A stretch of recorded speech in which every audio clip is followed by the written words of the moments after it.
한국 평화운동을 하면서 이재봉 교수를 모르신다면은 그 평화운동을 안 하시는 분이에요.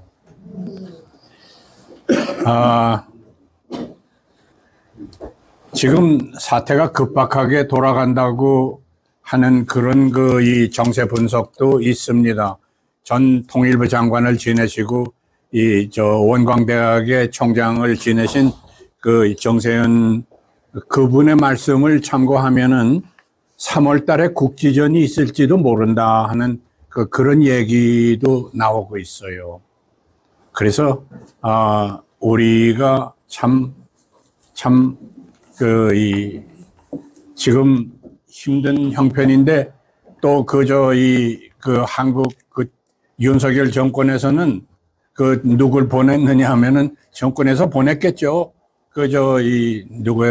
전광훈이라는 친구 와가지고 지금 미주를 돌면서 캐나다하고 미주를 전부 이렇게 쭉 돌면서 뭘 하려고 그러느냐 하면은 자유통일이라는 걸로 그리고 교회건 들어가가지고는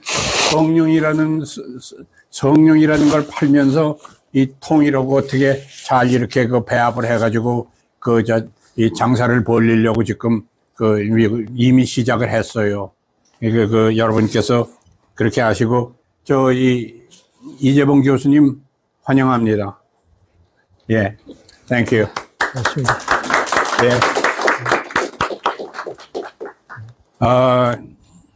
이재봉 교수님은 이 소개가 필요 없으신 분이에요. 남이랑 원광대학에 계시면서 남이랑 북이랑 이 한반도 평화운동을 시작하셔서 오랜 동안 운동해 내려오셨어요. 하와이 대학에 와 계실 때 이스트 웨스트 센터에서 요한 갈퉁이라고 하는 세계적으로 이 평화학의 창시자일 뿐만 아니라 그분이 세계적인 권위를 가진 요한 갈퉁 교수의 수제자입니다. 그 교수에게서 배워서 한반도 이 평화운동을 줄기차게 해내려 오시는 아주 훌륭한 분이에요. 제가 한국에 나가서 있을 때도 좀 배웠고, 그 다음에 한국에 다니러 갔을 때도 또 배웠고, 그래서 이 통일이라고 하는 통일 평화 운동이라고 하는 것이 우리에게 먼 이야기 같이 특별히 요새 같은 때는 참 이게 될까 힘들지 이렇게 우리 느낄 때가 참 많아요. 여기에 보시면은 이게 저희 여기 성공의 예배 순서입니다. 한 2주 전에 나온 건데 거기에 이런 시가 실려 있어요. 새벽이 가까이 오고 있다거나 그런 상투적인 이야기는 하지 않겠네. 오히려 우리 앞에 펼쳐진 끝없는 사막을 묵묵히 가리키겠네. 섣부른 위로의 말은 하지 않겠네. 오히려 옛 문명의 폐허처럼 모래 구릉에 여기저기에 앙상이 남은 짐승의 유고를 보여주겠네. 때때로 만나는 오아시스를 이야기할 수도 있겠지. 그러나 사막 건너의 푸른 들판을 이야기하진 않으리. 자네가 절망의 마지막 벼랑에서 스스로 등에 거대한 육봉을 만들어 일어설 때까지, 일어서 건조한 털을 부비며 뜨거운 햇빛 한가운데로 나설 때까지 묵묵히 자네가 절망하는 사막을 가리키겠네. 낙타는 사막을 떠나지 않는다네. 사막이 푸른 벌판으로 바뀔 때까지는 거대한 육봉 안에 푸른 벌판을 감추고 건조한 표정으로 사막을 걷는다네. 사막 건너의 들판을 성급히 찾는 자들은 사막을 사막으로 버리고 떠나는 자들이다. 김진경 시인의 시를 우리 신부님께서 이 주보에다 실어주셨어요. 오늘 우리가 한반도 평화, 한반도 통일 그런 거를 생각하면은 어쩌면은 우리는 절망할 수밖에 없는 그런 사람들이지만 그러나 거기에 희망이 있습니다. 그렇기 때문에 오늘 저희들은 이재봉 교수를 모셨습니다. 감사합니다. 이재봉 교수님은 지난 몇 해 전에 그 엘리카 시리에 있는 성공회 성당에서 그 강연을 한번 했던 적이 있는데 우리 이재봉 교수님은 성공회와 굉장히 인연이 많은 것 같습니다.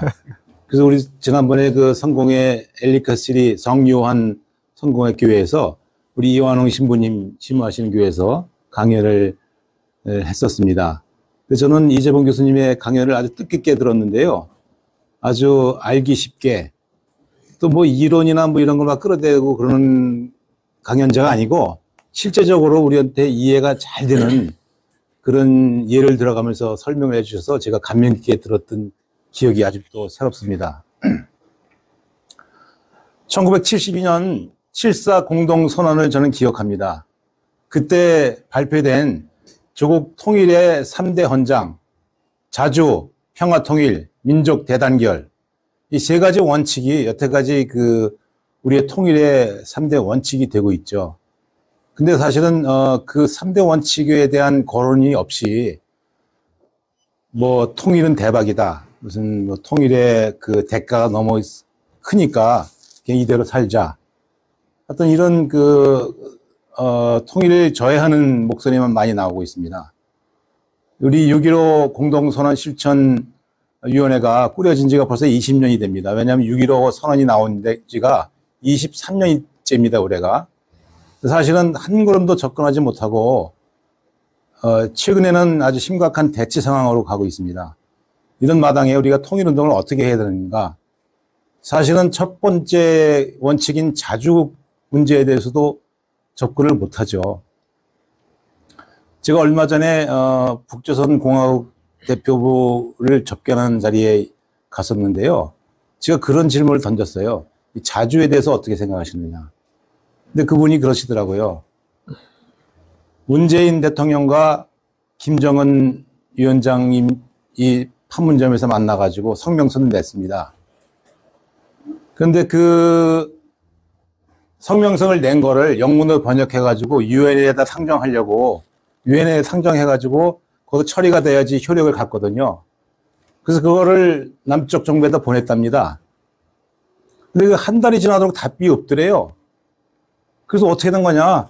그거 빨리 서명해서 보내줘라. 그래서 우리가 유엔에 상정해서 국제기구의 사인을 받아가지고 승인을 받으면 통일의 진전이 되는 거 아니냐. 그랬더니 남쪽 정부에서 뭐라 하냐면 미국의 어떤 서기관이 서명을 안 해줘서 그걸 못하고 있다는 거예요. 그러면서 그 대표분이 그러시더라고요. 남쪽 정부가 그런 것 처리 못하고 일개 미국의 서기관이 사인 못해줘서 못하는 거 보고 자기는 아주 손절했다고 그런 표현을 하시더라고요. 이 자주 문제가 우리의 최대의 통일의 운동에 중요한 자리매김을 하는 것 같습니다. 제 개인적인 생각으로는 자주 문제의 해결은 말로도 안 되고 협상으로도 안 되고 투쟁밖에 없습니다. 그래서 우리가 힘 있는 대로 투쟁해서 자주권을 확보하는 수밖에 없다고 생각합니다. 뭐 그렇다고 우리가 통일운동하면서 투쟁을 내세울 수는 없는 거고 평화 통일로 그 방법을 찾고 통일에 대한 운동을 펼쳐나가야 되겠다고 생각합니다. 올해 저희는 올해 어떻게 하면 워싱턴 지역에 통일의 바람을 불어올까 생각을 하고 구상을 했었는데 저희가 생각하기도 전에 먼저 함사연에서 이재봉 교수님을 모셔서 이런 강연을 한다고 해서 너무 기뻤습니다. 근데 저희가 준비한 것 외에 하늘이 이렇게 열어서 기회를 주신 것을 너무 감사하게 생각하고요. 어떤 좋은 말씀을 기대하고 저희가 어떤 지침을 내려주실 걸 기대하고 있습니다. 좋은 말씀을 기대합니다. 감사합니다. 고맙습니다. 제가 가장 자신 있는 게요. 어떤 정치적인 문제, 평화와 통일과 관련된 문제 누구보다도 쉽게 말씀드릴 수 있다고 확신합니다. 두 가지 이유가 있어요. 첫째, 저는 상고 출신입니다. 고등학교 졸업할 때까지 대학 교수는커녕 대학생이 되겠다는 생각도 갖지 않았습니다. 어찌어찌 하다가 대학에 들어가게 돼서 대학 교수까지 됐습니다. 바탕이 아주 약합니다. 그래서 아는 게 많지 않아요. 유식한 말을 쓰고 싶어도 어려운 걸 모르기 때문에 쉽게 얘기할 수밖에 없습니다. 두 번째는 제 아내가 중학교만 나왔습니다. 제가 유학 와가지고 제 아내를 만났어요. 아내가 70년대 여기 이민 왔는데 한국에서 중학교만 마치고 왔습니다. 그러니까 한국 학력으로는 중졸인데 제가 좀 유식한 말을 쓰면은 특히 한자어 같은 거 아내가 못 알아듣습니다.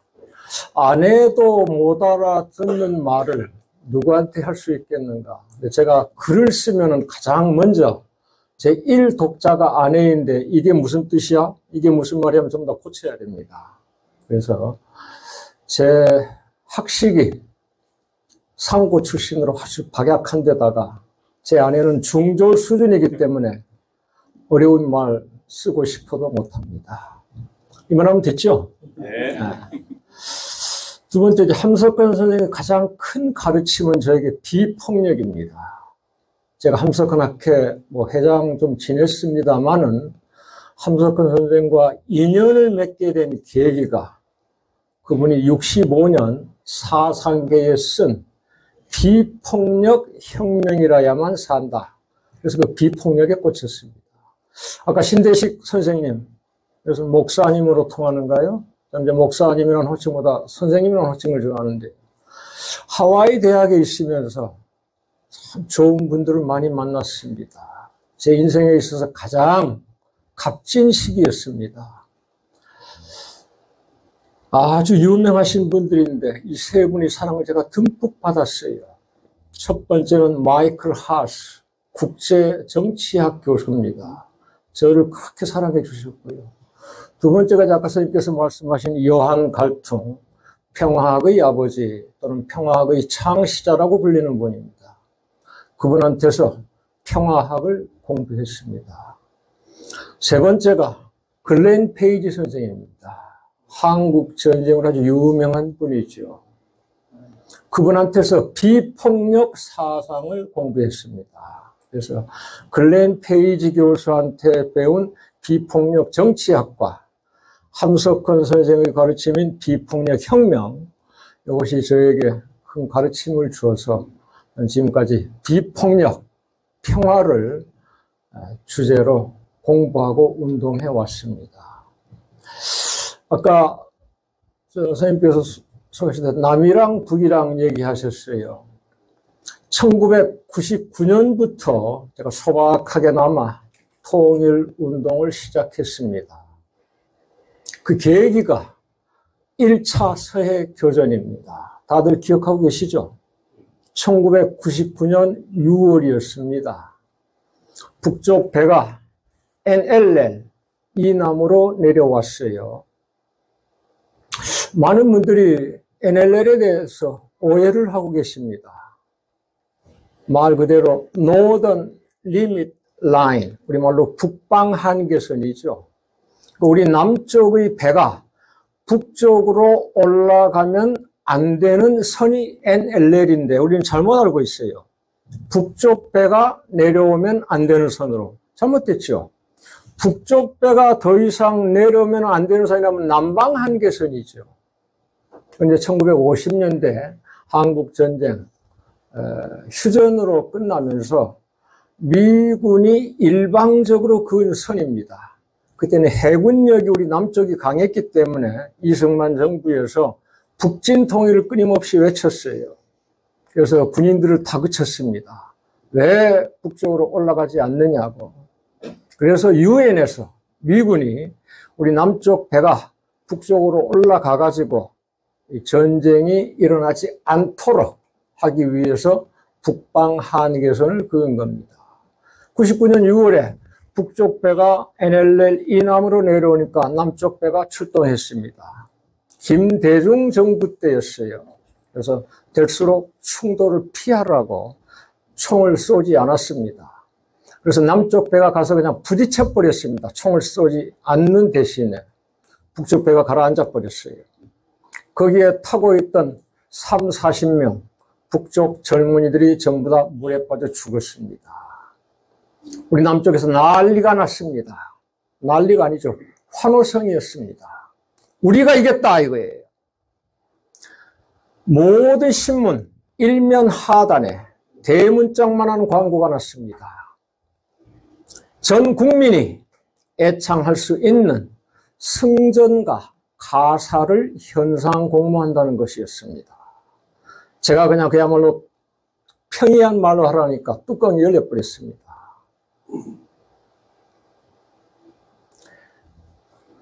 김일성, 김정일이 죽은 게 아니고 그 죄 없는 20, 30대 군인들 30명이 죽었는데 남쪽 종교계에서만이라도 애도하는 분위기는 전혀 없고 우리가 이겼다고 승리했다고 환호를 지르자는 거 아니겠어요?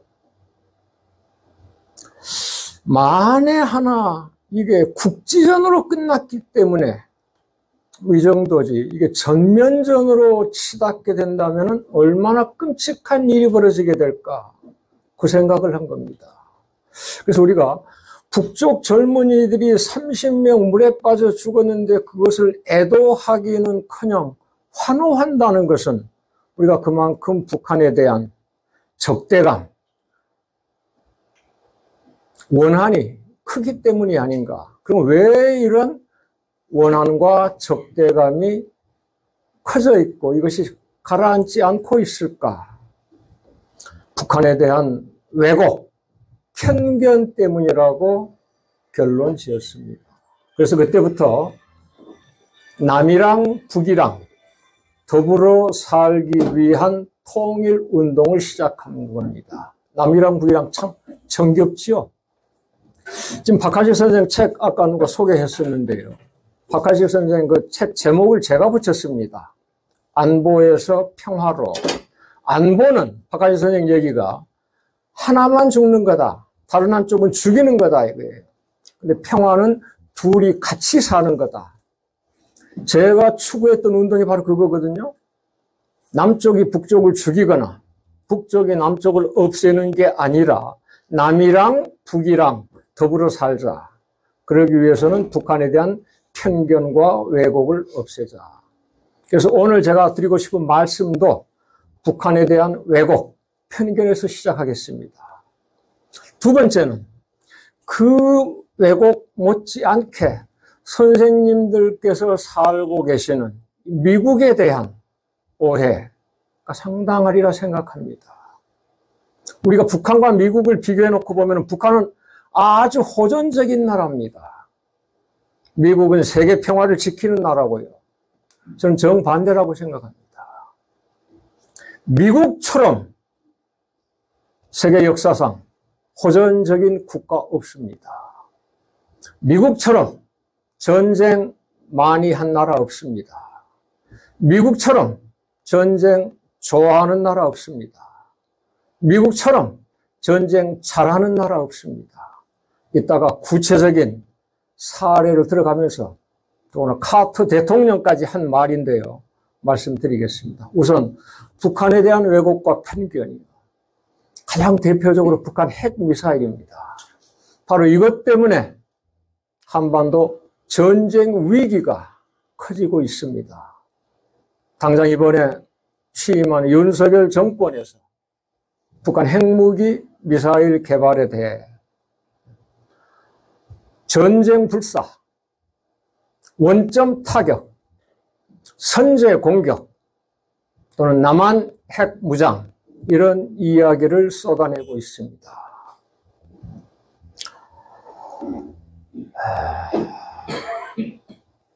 저도 웬만하면 점잖게 말씀드리고 싶습니다만 대통령이라는 직함은 죽어도 붙이기 싫습니다. 윤석열이요. 너무나 무지해요. 무모합니다. 전쟁 불사? 전쟁 불사에서 어떻게 하자고요? 지는 용산 지하벙커로 숨으면 됩니다. 핵미사일이 떨어진다 하더라도. 다른 사람들 어떻게 하라고요? 북한 핵미사일이 떨어지면. 북한이나 미국이나 그렇게 공언했어요. 만약에 북한이 핵을 사용하면은 김정은 정권의 종말이 될 것이라고.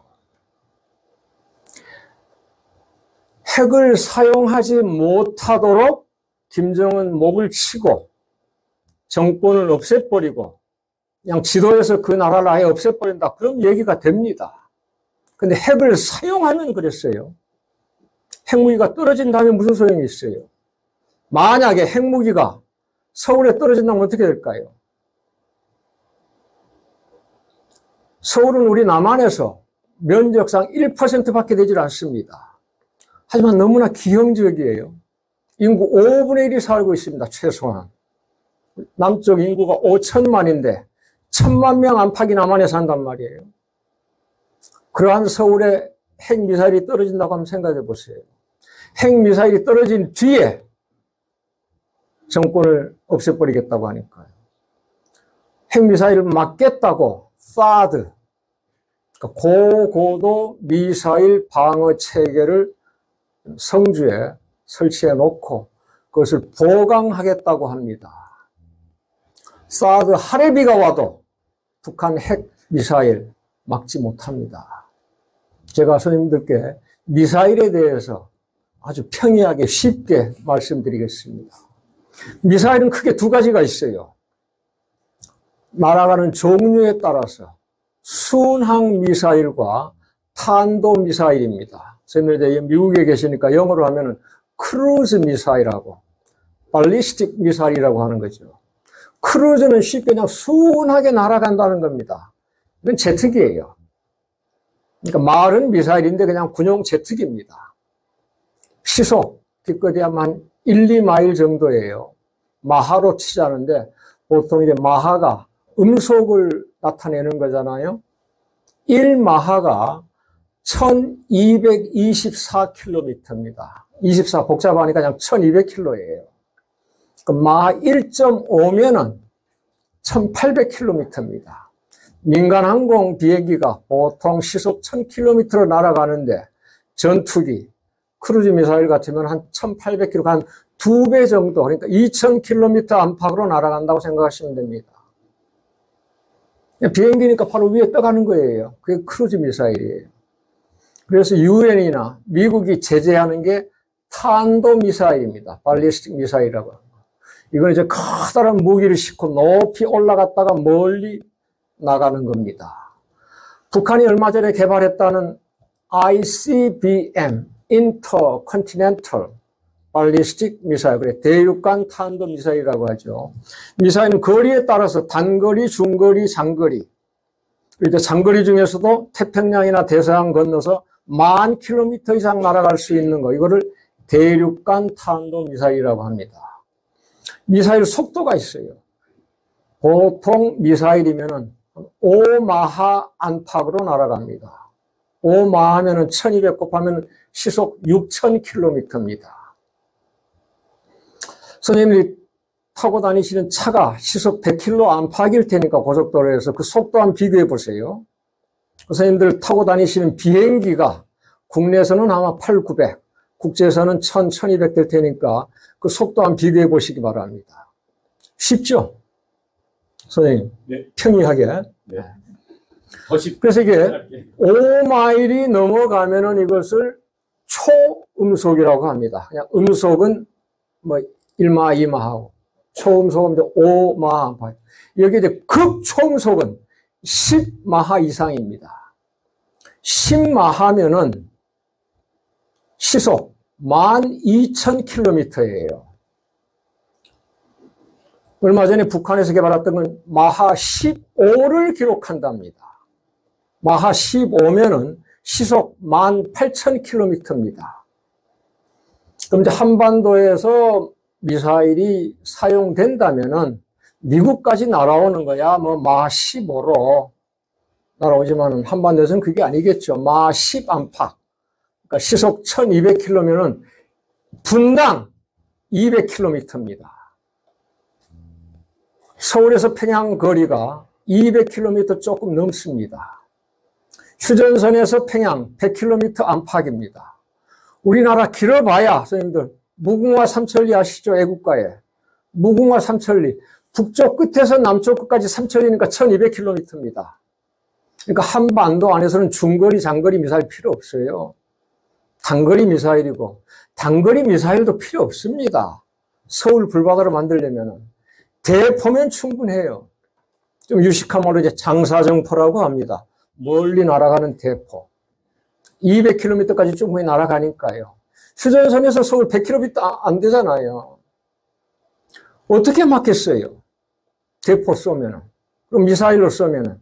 서울에, 평양에서 서울까지 200km라고 했는데 직선으로 날아간다면 1분이죠. 그럼 탄도미사일 높이 올라갔다가 떨어지는 거니까 그래 봐야 2분입니다. 그 사이에 그걸 막을 수 있겠어요? 못 막습니다. 그럼 미사일이 떨어지면 어떻게 됐어요? 보통 사람은 그냥 개죽음 당하는 거예요. 저는 개죽음 안 당할 수 있습니다. 제 처가가 미국이니까, 선생님 여기 계시니까 전쟁이 일어날 기미가 보면 저 미국으로 도망오면 돼요. 다른 사람들 어떻게 하라고요? 그럼 미사일이 뭐 눈이 달려가지고 군 부대만 찾아가는 거 아니잖아요. 학교에도 떨어지고 시장에도 떨어지고 다 죽는 거죠. 군 간부들과 윤석열만 지하벙커에서 살아남을 거예요. 전쟁 지휘한다고. 그러면서 이제 큰 소리 치는 거 아니겠어요? 그래서 이거 너무 무지하고 무모한 거예요. 그래서 선생님들도 한국에서 윤석열이 전쟁 일으키지 못하도록 도와주시기 바랍니다. 물론 함부로 전쟁은 못할 거예요. 미국이 통제하고 있으니까요. 좀 이따 말씀드리겠습니다. 그래서 북한 핵미사일은 절대 막을 수가 없다. 막을 수 있는 방법은 딱 한 가지입니다. 북한이 쏘지 않도록, 쏠 필요가 없도록 만들어주는 겁니다. 쏜 뒤에 어떻게 사후수습하는 게 아니라. 그러니까 전쟁 터지고 나면은 초전 박살 낸다가 아니라 전쟁이 나지 않도록 하는 거. 간단해요. 전쟁 끝내면 됩니다. 50년 시작된 한국전쟁. 평화협정 맺으면 돼요. 북한은 오래전부터 전쟁 끝내자, 평화협정 맺자, 미국과 국교 정상화하고 싶다 이렇게 해왔어요. 그걸 줄기차게 거부하는 나라가 미국입니다. 참 역설적이지 않아요?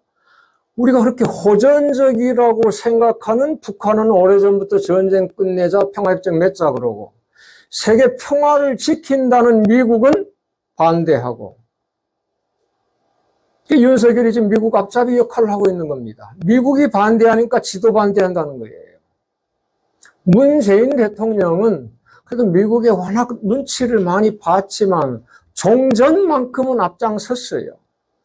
2018년 남북 정상회담 3번 하고 모든 합의했잖아요. 금강산 열고 개성공단 열고 경의산 연결하고 뭐 전쟁 끝내자고.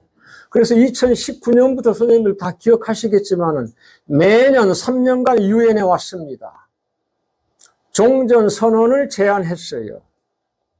미국이 전혀 반응하지 않았습니다. 왜 그래요? 1950년 시작해가지고 53년 정전 멈추자는 거죠. 휴전, 쉰다는 거죠. 그렇게 해서 어정쩡하게 지금까지 지속되고 있는데 이것을 완전히 끝내자고 하는데 왜 안 끝내겠다고 하는 거예요? 그러면서 북한한테 핵무기 개발하지 마라. 미사일 쏘지 마라고 하는 거예요. 핵무기 개발하지 않고 미사일 쏘지 않게 하려면은 전쟁을 끝내면서, 우리 이제 전쟁 완전히 끝내니까 니들 더 이상 핵무기 개발하지 마. 이렇게 해야 되는데, 북한이 전쟁 끝내자고 하는데 지금 못 끝내. 전쟁 종식 반대 이렇게 외치면서 얘네 무기 개발하지 마? 말이 안 되잖아요? 바로 이런 거예요.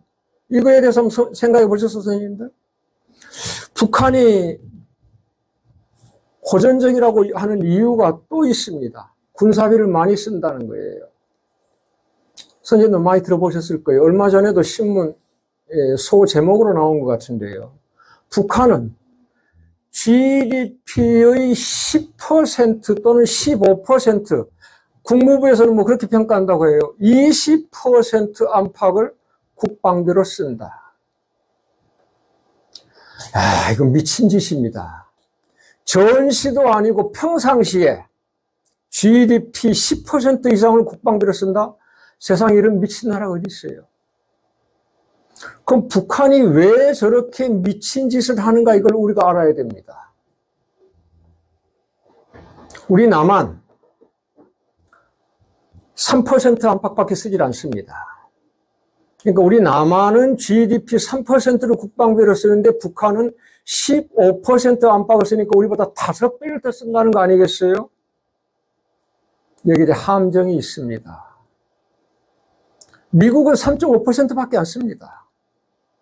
그럼 미국은 3.5% 쓰고 북한은 15% 쓰니까 북한이 미국보다 군사비를 4배 내지 5배 더 쓴다? 말 돼요? 왜 그래요? GDP 규모가 다르잖아요. 근데 이걸 액수를 안 밝혀요. 이거 한번 생각해 보세요. 간단합니다. 미국 GDP 얼마인 줄 아시죠? 압도적으로 세계 1등입니다. 네, 일반 시장 환율로 계산했을 때, 물론 PPP, Purchasing Power Parity라고 하는 거, 구매력으로 하면은 2014년 중국이 미국 앞섰습니다. 하지만 우리가 일반적으로 세계은행에서 통계치를 내는 그냥 시장 환율로 하면은, 그러니까 명목 GDP라고 하죠. 미국이 압도적으로 1등입니다. 23조예요. 중국이 2등인데 한 18조 정도 되고요. 15조. 미국이 23조 GDP인데 군사비가 3.5%다. 얼마 나옵니까? 제가 아까 상고 나왔다 그랬죠? 초등학교 때 주산 유단자였습니다. 그게 인연이 돼가지고 상고 간 거거든요. 여기에 딱 수판이 있어요. 23 곱하기 3.5, 8천억입니다. 세계 압도적으로 군사비를 많이 써요. 미국의 군사비는 한 해 8천억 달러다. 미국에 계시기 때문에 일반 상식으로 알아두시기 바랍니다. 우리 남한 GDP 세계 10등입니다. 대단한 나라예요. 그 조그만 나라가 10등이라면 지구상에 200개 국가가 있습니다. 우리가 10등이면 톱 5%에 드는 겁니다. 여러분 그거 아셨어요? 우리 고국이 그렇게 자랑스러운 나라입니다. 우리 군사비가 아까 3% 정도라 했는데 정확하게 하면 2.8%입니다. 근데 우리 GDP가 1.8조예요. 1.8조 곱하기 2.8% 하면은 대략 500억 달러가 나옵니다. 그럼 북한은 어떻게 할까요? 북한은 IMF 통계, 세계은행 통계 안 나옵니다. 가입표로 나와요. 우리하고 체제가 다르기 때문에 산출 방법이 다르겠죠. 설사 산출 방법이 같다고 하더라도 북한이 외부에 공개하지 않는답니다. 그래서 우리가 군사비 15% 쓴다, 10% 쓴다? 다 추정하는 거예요. 그 정도 쓰겠지. 엄청 이제 부풀렸겠지요. 그럼 GDP는 어떻게 하느냐? 쉬운 비교가 있어요. 흔히 우리 남쪽에서 쓰는 말이 한국은행 통계 이용해가지고 북한 경제 규모가 대충 우리 남한의 50분의 1 수준이다. 들어보신 적 있죠? 50분의 1. 심지어 100분의 1 수준이라는 말도 나옵니다. 그럼 100분의 1은 좀 심하다고 한다면 50분의 1만 한번 잡아보세요. 우리 1.8조의 50분의 1, 2%니까 얼마예요? 360억 달러입니다. 북한 GDP가 360억 달러고 우리 남한의 군사비가 500억 달러예요. 무슨 말이에요? 북한이 전체 GDP에서 단 한 푼도 먹지 않고 한 푼도 입지 않고 전부 다 굶어 죽으면서 핵무기 만들고 미사일 만들고 해봐야 360억 달러입니다. 근데 그 360억 GDP의 15%로 계산하더라도 그렇게까지는 안 가겠지만 50억 달러입니다. 무슨 얘기예요? 남한 군사비의 10분의 1이라는 말입니다. 미국 군사비의 160분의 1이라는 얘기입니다. 이거 고차원 수학 아니죠? 우리 초등학교 1학년 산수예요. 제가 정확하게 말씀드리지 않아요? IMF 세계은행 통계 가지고 제가 얘기하는 거니까.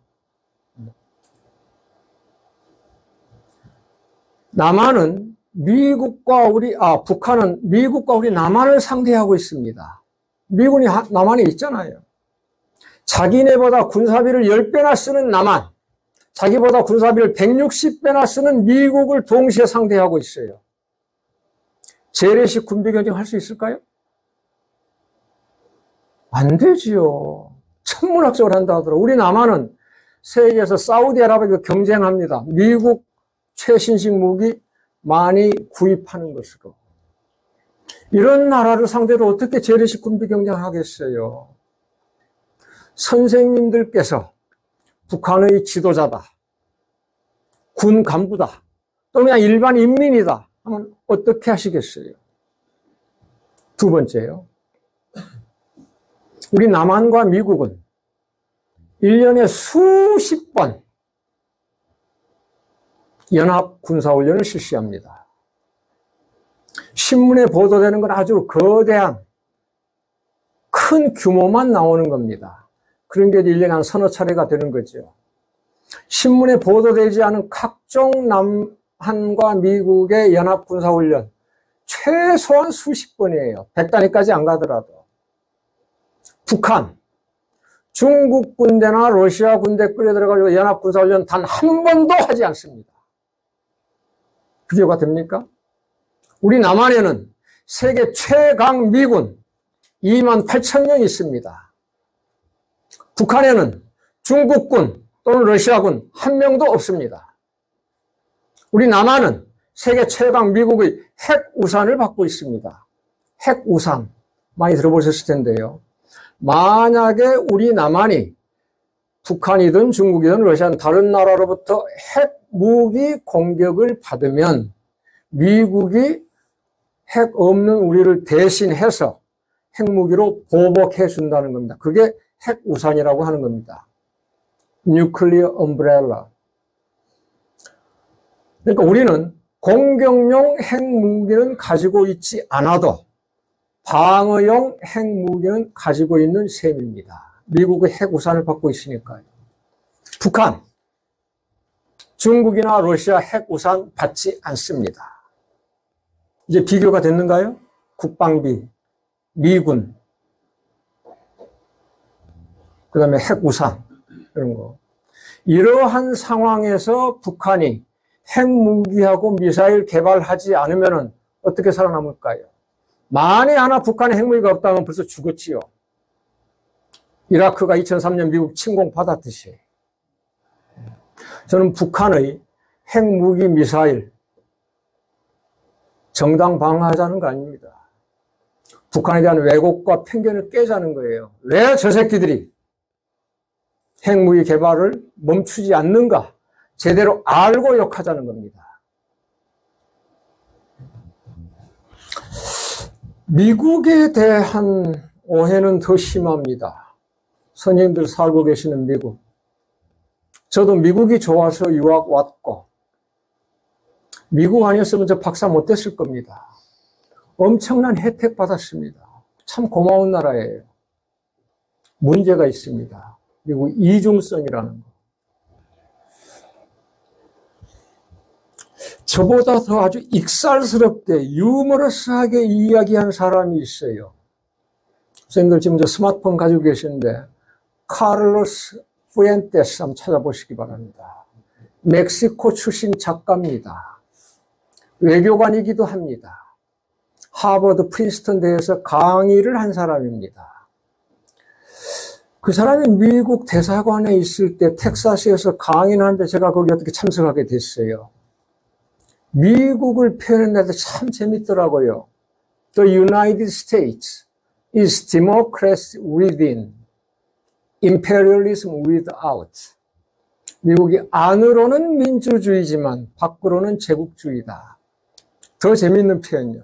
제가 어릴 때 읽었던 지킬 박사와 하이드 씨, 요거를 표현하대요. The United States is Dr. Jekyll inside, Mr. Hyde outside. 미국, 세계에서 가장 오래된 자유민주주의 국가입니다. 그와 동시에 세계에서 가장 악랄한 제국주의입니다. 아까 전쟁 얘기했는데요. 1775년 영국을 상대로 독립전쟁 했죠. 1776년 독립선포하고 그 독립전쟁을 끝낸 게 1783년입니다. 87년 헌법 만들고 89년 미 연방이 탄생하는 거예요. 선생님들 미국의 역사인데요. 전쟁을 통해서 태어났잖아요. 독립전쟁을 통해서. 그리고 계속 전쟁했습니다. 큰 전쟁이 50년 뒤에 있었습니다. 멕시코와의 전쟁입니다. 미국 본토에서 가장 큰 캘리포니아, 텍사스, 그러니까 텍사스 이쪽으로 이제 서쪽으로 전부 다 멕시코와의 전쟁에서 뺏었습니다. 그게 1848년입니다. 그때부터 서부 개척이 시작됩니다. 서부 개척? 우리는 역사에서 그렇게 배워왔어요. 우리는 아니라 저는. 알고 보니까 이거 너무나 끔찍한 거예요. 원주민 수백만 명 죽였잖아요. 어떻게 우리가 인디언이라고 부르는 원주민 수백만 명을 죽였는데 그거를 개척이라고 할 수 있어요. 학살이죠. 서부 개척의 역사가 원주민 학살의 역사지요. 이게 전쟁 아니에요? 그 원주민들이 무슨 죄를 저질렀어요? 그 사람들한테 땅을 빼앗느라고 전쟁 일으킨 거 아닙니까? 그로부터 다시 50년대 큰 전쟁을 벌였습니다. 그 무슨 이제 전쟁이 있었고요. 1898년이죠. 스페인과의 전쟁. 그 당시 스페인은 무적 함대로 불렸습니다. 근데 조작해가지고 스페인한테 전쟁을 도발했어요. 이겼습니다. 스페인이 그 당시에 식민지를 많이 가지고 있었잖아요. 해양 대국으로서.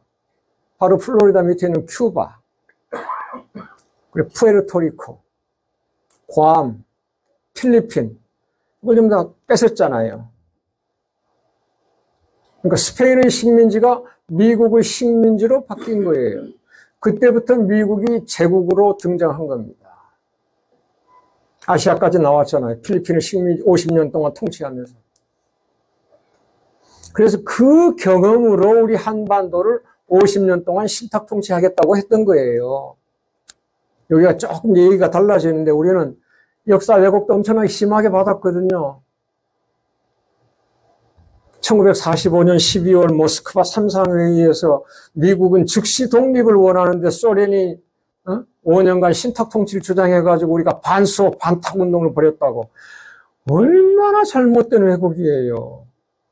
소련이 신탁 통치 반대하고 미국이 줄기차게 그전부터 신탁 통치 원했던 거예요. 필리핀처럼 50년 하자.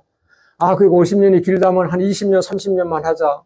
소련이 그거 반대하니까 그렇게 한다면 그러면 한 5년씩 2번 하자. 그래서 10년. 소련이 그것도 길다 해가지고 소련의 간청에 따라서 그럼 5년 한 번만 하자 해서 신탁통치 5년 결정이 됐던 겁니다. 아직 이거 우리 학교에 많이 안 알려졌을 거예요. 여기에 대해서 전문적으로 공부한 사람들만 알고 있지요. 이런 게 이제 소위 역사 왜곡 아니겠어요? 그리고 그로부터 또 50년 뒤에 2차 세계대전이잖아요. 인류 역사상 최초이자 아직까지는 마지막으로 핵무기 사용해가지고 일본 항복받아냈습니다. 참고로요. 미국이 핵무기를 사용해서 일본 항복을 받아내가지고 우리가 해방됐기 때문에 미국 핵무기를 우리는 고맙게 생각하는 경향이 있어요. 아, 잘못됐습니다.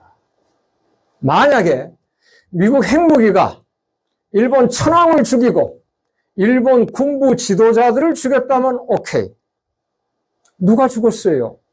히로시마에서, 나가사키에서 일반 시민들이 죽었잖아요. 군부대 떨어진 거 아니었어요. 시내에 떨어진 거죠. 무고한 사람들이 죽은 거 그거 우리가 지지할 수 있어요? 일본 군인들하고 정치 지도자들하고 천황을 죽여야지 무고한 시민을 죽이는 게 돼요? 더 우리가 꼭 알아야 될 게 있어요. 히로시마와 나가사키에서 핵무기 맞고 죽은 사람들 가운데 우리 조상들 엄청나게 섞여 있었습니다. 수만 명이에요. 징병, 징용으로 끌려간 조선 사람들이 원폭 피해자였잖아요. 그걸 두고 우리가 미국 핵무기 때문에 해방됐으니까 고맙다. 안 되죠. 너무나 끔찍한 거예요. 요거 제대로 아셔야 됩니다. 그때부터 이제 50년 동안 소련하고 냉전을 치릅니다. 거기서 이겼어요. 91년 소련이 해체되고 바르샤바 조약기구가 없어져 버립니다. 그래서 저는 소련이 무너지고 바르샤바 조약기구가 해체됐으니까 더 이상 나토도 존속할 필요 없이 없어질 거라고 예상했어요. 근데 나토가 없어지기는커녕 확대 강화하고 있잖아요. 그래서 우크라이나에서 전쟁이 터진 거예요. 1991년 미국이 약속했습니다. 러시아한테 걱정하지 말라고. 뭐 했어요? 나토가 1인치도 동진하지 않겠다고 했습니다. 그래서 러시아가 동의한 거예요. 1인치도 동쪽으로 나아가지 않겠다고 했는데 90년대 말부터 어떻게 했어요?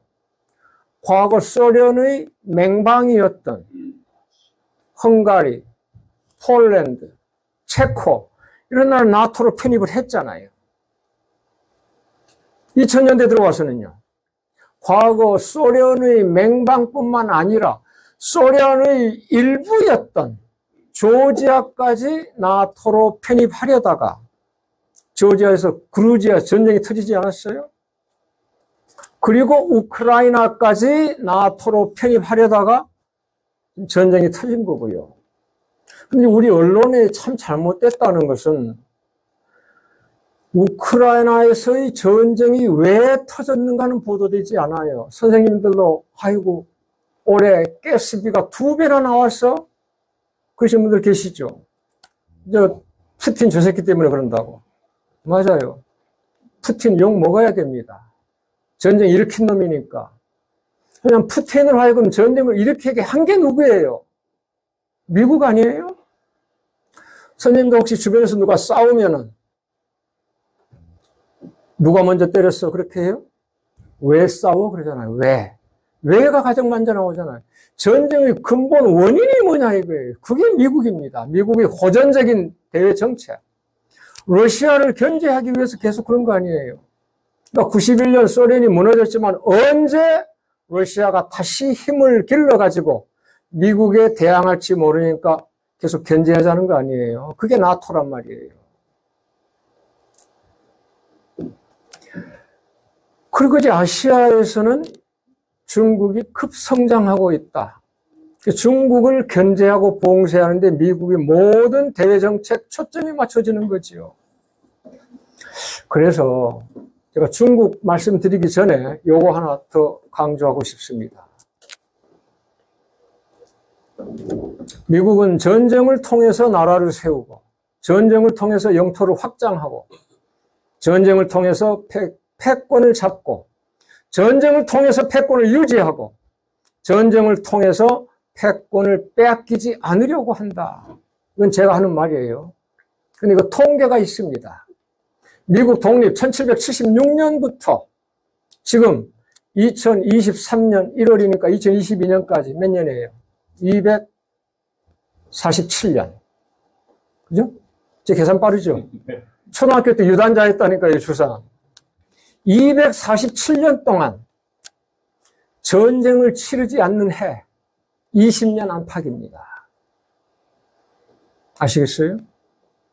그래서 이재봉이가 아니라 여러분께서 다 아시는 미국 대통령 두 사람을 평양에 보낸 박한식 선생도 그 얘기 자주 하십니다. 미국 전쟁을 너무나 많이 한다고. 그래서 그분은 두 가지라 그랬어요. 첫 번째가 노예제도고, 두 번째가 원주민 학살. 이것을 미국이 가지고 있는 원죄라고 해요. 미국 대통령을 지낸 카터가 그 얘기를 한 겁니다.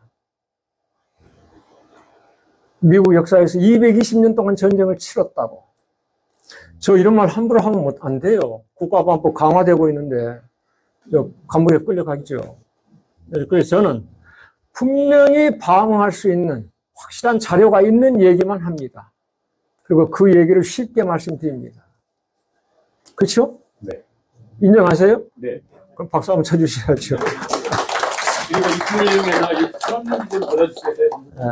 죄송합니다. 그런데요, 지금까지 이렇게 쭉 전쟁이 일어나고 있는데 정말 좀 무서운 게 있어요. 그래도 우크라이나에서의 전쟁은 유럽이니까 당장 우리한테 직접적인 피해는 없어요. 물론 에너지 가격이 올라가고 물가가 뛰어오르는 거, 그건 뭐 우리한테 큰 영향이 있죠. 하지만 우리 목숨이 왔다 갔다 한 건 아니잖아요. 만약에 한반도 안팎에서 전쟁이 터진다면 그야말로 선생님들은 안전하시겠지만 미국은 본토에서는 절대 전쟁이 일어나지 않도록 합니다. 그것도 알고 계세요. 지구상의 약 100개 국가 가운데 150개 미군 기지가 있습니다. 그래서 아시아 태평양 쪽으로 10만, 유럽 대서양 쪽으로 10만 명이 전진 배치되어 있습니다. 어떠한 나라도 미국 본토에 와가지고 전쟁 치를 수 없습니다. 미국이 벌이는 전쟁은 전부 다 미국 바깥에서 일어나는 거예요. 선생님들은 안전하십니다. 물론 그 대신 테러는 조심하셔야 돼요. 2001년 9월 11일 때처럼 뉴욕과 워싱턴에서 민간 비행기 때문에 그냥 폭발이 있었잖아요. 하지만 전투는 일어날 수가 없다. 하지만은 한반도에서 전쟁이 타면 선생님께서 아껴주신 이재봉이 죽을 수 있잖아요. 개죽음 당할 수 있잖아요. 왜냐? 중국 때문입니다. 여기 저 유신일 선생님 아마 이런 모임에는 처음이죠. 저 때문에 오셨는데 평양과학의대 대외 부총장을 지내신 분입니다. 부산 고신대 교수하시면서 목사, 선교사하고 할아버지 때부터, 그리고 중국에서 오랫동안 생활하시고 미국에서도 박사 받으시고 그러신 분인데 갑자기 제가 이제 중국 얘기를 하려고 하니까 선생님, 중국이 1978년부터 개혁개방을 시작했어요. 덩샤오핑 때죠. 이 사람이 아주 재밌는 말을 했잖아요. 흑묘, 백묘, 검은 고양이, 흰 고양이. 여기 계신 이제 저보다 젊은 분들은 고양이를 애완용으로 키우실 거예요. 저보다 연세가 많으신 분들은 애완용이 아니라 과거에 쥐 잡는 걸로 키우셨잖아요. 고양이고 쥐만 잘 잡으면 되지 흰색이면 어떻고 검은색이면 어떠냐. 이게 흑묘, 백묘입니다. 이게 바로 우리가 이제 색깔 논쟁이라고 하잖아요. 자본주의는 녹색, 공산주의는 빨간색. 그래서 우리가 통일운동한 사람들 빨갱이라고 하잖아요. 빨간색이라고. 그래서 색깔 논쟁이라고 하잖아요. 이념 분쟁은. 그러니까 고양이 색깔이 중요하지 않다 이거예요. 쥐만 잘 잡으면 되지. 자본주의든 사회주의든 궁극적으로는 우리 사람들 잘 살자고 하자는 건데 그건 뭐 그리 중요하냐. 우리 중국이 사회주의를 택했지만 자본주의 시장경제 받아들일 수 있다. 참 실용적이잖아요. 그래가지고 그때부터 경제성장을 한 겁니다. 정말 무서운 속도였어요. 40년 동안 연평균 10%를 기록했습니다. 우리같이 조그만 나라가 1년 10% 경제성장하는 거, 3, 4년 정도는 얼마든지 했습니다. 박정희 때도 그랬고, 전두환 때도 그랬고. 미국 인구의 5배, 우리 인구 30배에 달하는 중국이 3, 4년이 아니라 3, 40년 동안 줄기차게 10% 경제성장을 하니까, 아까 제가 말씀드렸듯이 2014년 되니까 미국의 GDP를 앞서버리더라 이거예요. 구매력으로.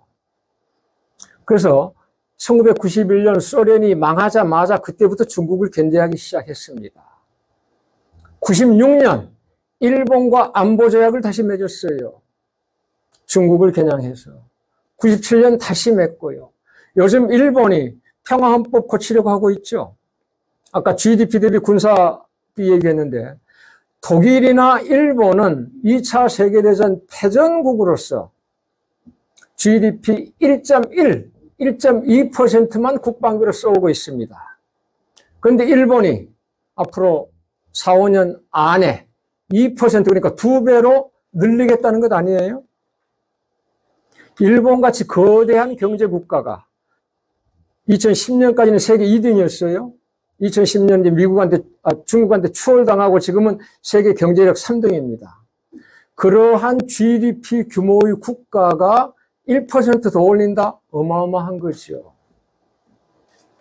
그리고 선제 공격할 수 있는 군대를 만들겠답니다. 자위대잖아요, 지금은. 자위대라고 하는 건 스스로 방어한다는 거예요.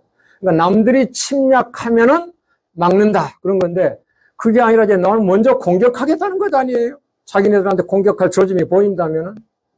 그렇게 호전적인 국가로 되고 있어요. 왜 그래요? 미국이 부추긴 겁니다. 2000년대 초부터. 얘네 헌법 바꾸고, 군사비 늘리고, 그래 중국을 겨냥해야 되는 거 아니냐 이거예요.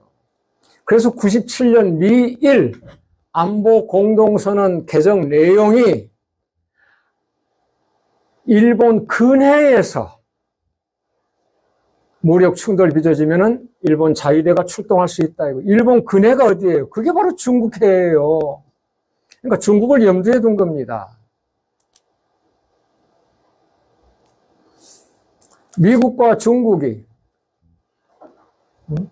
이렇게 이제 소위 경쟁하면서 미국의 가장 큰 목표가 중국을 견제하고 봉쇄하는 것이기 때문에 그 가장 크게 활용하는 것이 어디입니까? 그게 바로 우리 남한입니다. 그 평택이에요. 만약에 주한미군의 가장 큰 역할이 북한의 남침을 막는 것이라면은 서쪽의 강화도에서부터 중간에 파주, 우정부, 동두천 해가지고 저쪽 동쪽 강원도 고성까지 DMZ 바로 밑에서 준비해야 되지 않겠어요? 근데 왜 평택으로 이사를 가요? 세계에서 가장 큰 미국의 해외 군사기지가 바로 평택입니다. 중국을 겨냥하는 겁니다. 그래서 미국이 한반도에서 전쟁 끝나는 것을 원치 않는 이유가 여기에 있습니다. 북한이 원하는 종전선언, 평화협정, 이게 이루어진다면은 주한미군이 계속 남한에 남아있을 법적 명분, 근거가 사라져버립니다. 한미동맹이나 주한미군이라고 하는 것은 1953년 7월 정전협정, 전쟁을 멈추자고, 휴전협정, 전쟁을 쉬자고 이래가지고 지금 어정쩡하게 끝나 있기 때문에 완전히 끝나지 않고 쉬거나 일시적으로 멈춘 상태이기 때문에 북한이 언제 다시 남지 말지 모른다는 거 아니에요. 그래서 미국이 대비하고 있어야 된다. 우리 남한을 지켜주기 위해서.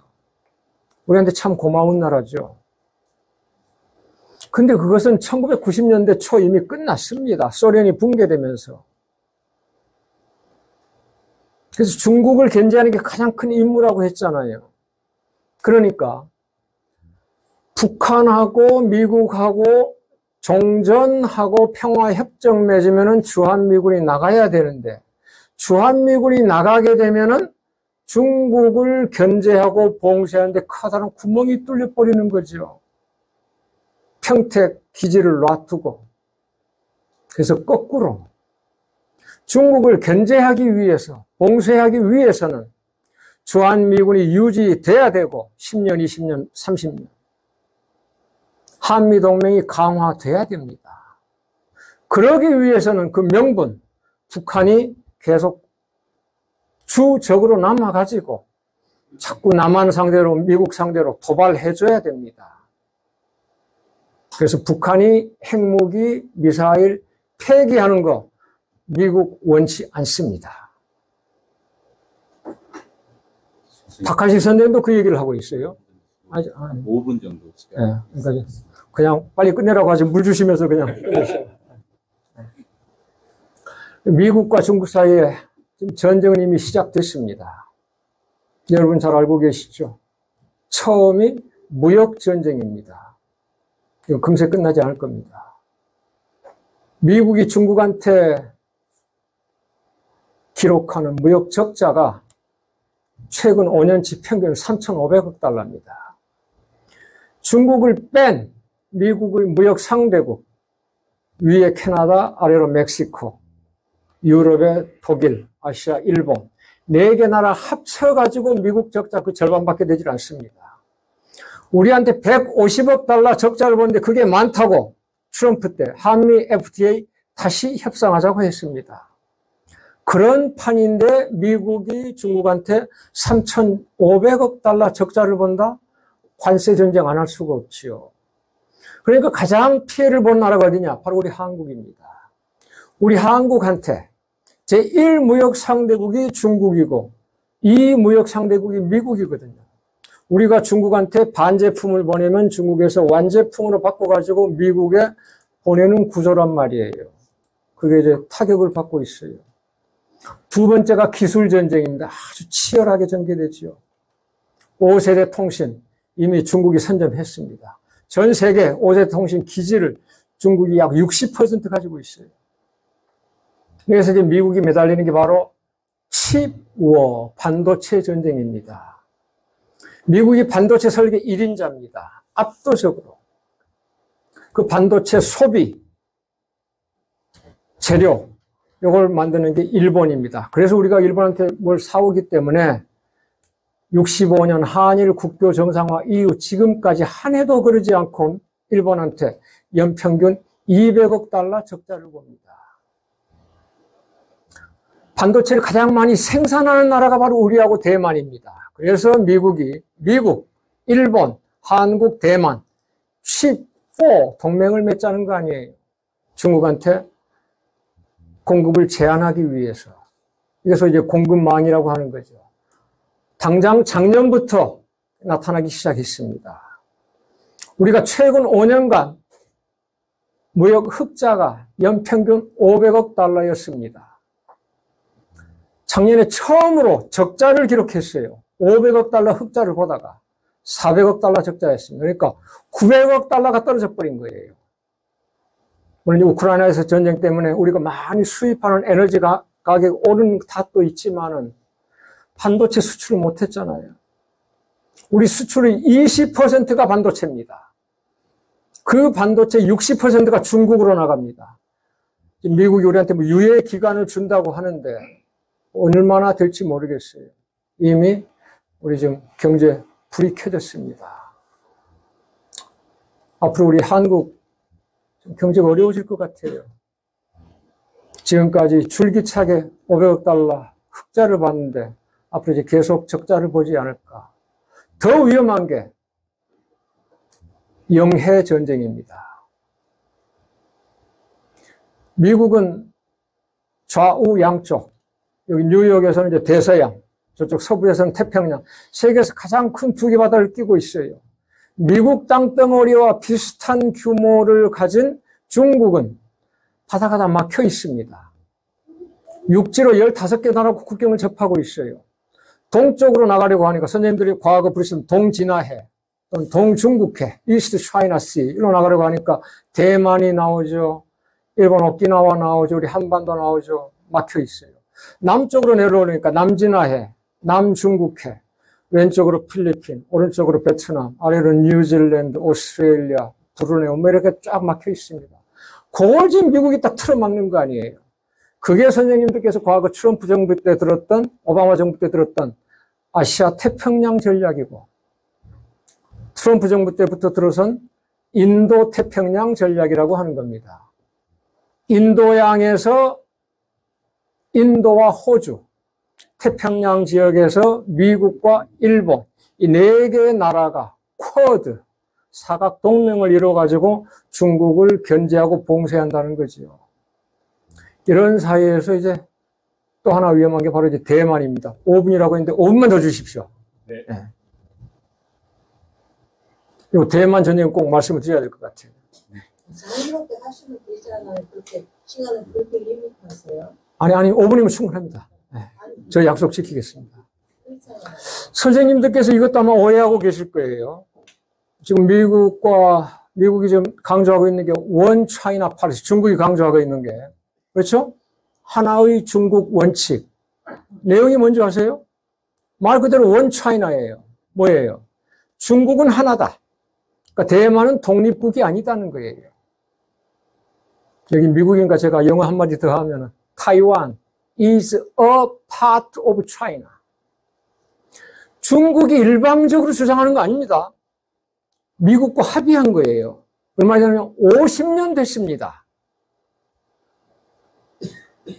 찾아보세요, 자료에. 샹하이 커뮤니케. 1972년 미국과 중국이 정상회담을 하고 합의한 내용입니다. 중국은 하나다. 근데 대만은 독립국가가 아니라 중국의 일부라고 했는데 미국이 줄기차게 무기를 팔아와요. 79년에 법을 만들었습니다. 이건 국내법이에요. 대만을 달래기 위해서, 대만이 이제 배신감 느끼니까 달래기 위해서 대만 관계법, 타이완 릴레이션 액트, 이걸 만들어가지고 대만의 안전 보장을 위해서 미국이 계속 군사 지원을 한다. 군사 지원한다는 게 무기 판다는 거지요. 그게 이제 중국이 반발하는 거예요. 하나의 중국 원칙에 합의해 놓고 대만에 무기 팔아먹는 게 뭐냐 이거지요. 그래서 중국이 1992년 대만하고 또 법을 만들었어요. 그래서 92 합의라고 하는데 대만과 중국은 하나다. 그러니까 대만하고도 합의를 한 거예요. 그런데 대만에서 탈이 생겼습니다. 2000년대 들어와 가지고 국민당 정권이 아니라 민진당 정권이 일어선 거예요. 그러니까 대만에서 정권을 잡던 이제 쫓겨갔던 사람들, 장제스한테, 그러니까 마오쩌둥한테, 그러니까 장제스, 그 아들 장진구, 그러니까 우리로 이제 장개석, 장경국, 그 다음에 이제 이등위, 이렇게 이제 국민당 정권 때는 그런 탈이 없었는데, 민진당, 민주진보당에서 정권을 잡으면서 서서히 대만 독립론을 내세우기 시작한 겁니다. 거기에 이제 미국이 힘을 실어줬어요. 그래서 이제 중국이 나선 겁니다. 2005년 법을 만들었습니다. 반국가 분열법. 그러니까 국가를 분열시키면은 가만두지 않겠다는 거예요. 그게 뭐냐면은 대만이 독립을 추진하고 외세가 그것을 부추기면은 중국이 무력으로 대만을 침공해서 통일하겠다는 겁니다. 우리 이제 뒤에 것만 알고 있어요. 시진핑이 얼마 전에 3연임을 결정 짓고 위대한 중화민족의 꿈을 이루기 위해서 앞으로 5년 임기 안에 대만을 침공할 수 있다. 이게 바로 요즘 신문 뉴스 나오는 거 아니에요? 이건 조건부 침공입니다. 조건부가 뭐예요? 두 가지예요. 대만이 지속적으로 독립을 추진한다. 그리고 외세, 미국이죠. 미국이 그걸 부추긴다. 그러면은 중국이 그야말로 윤석열이 말하는 전쟁 불사하고 대만 침공하겠다는 거예요. 그래서 이건 이제 좀 더 지켜봐야 되겠습니다. 2024년 미국에서 대통령 선거가 열리고 대만에서도 총통 선거가 열립니다. 어떤 지도자가 뽑히느냐에 따라서 상황이 좀 바뀌겠죠. 그래서 선생님들 간단합니다. 우리 미주동포 역할이라는 것 딱 한마디로 말씀드릴게요. 선생님들 우리 고국까지 신경 안 쓰셔도 됩니다. 고국에서는 저하고 저기 먼저 정현진 동지하고 전쟁이 일어나지 않도록 노력하겠습니다. 더 중요한 건 한국 위정자보다 미국의 위정자입니다. 미국의 위정자가 전쟁을 일으키지 않도록 또는 대통령까지 갈 것 없이 우리 워싱턴 지역에 하원 의원, 상원 의원이 종전선언에 서명하고 지지할 수 있도록 이렇게 힘써 주시면은 선생님들께서 한반도의 평화와 통일을 위한 역할로서 가장 바람직하고 쉽게 할 수 있는 일이 아닐까 생각합니다. 고맙습니다.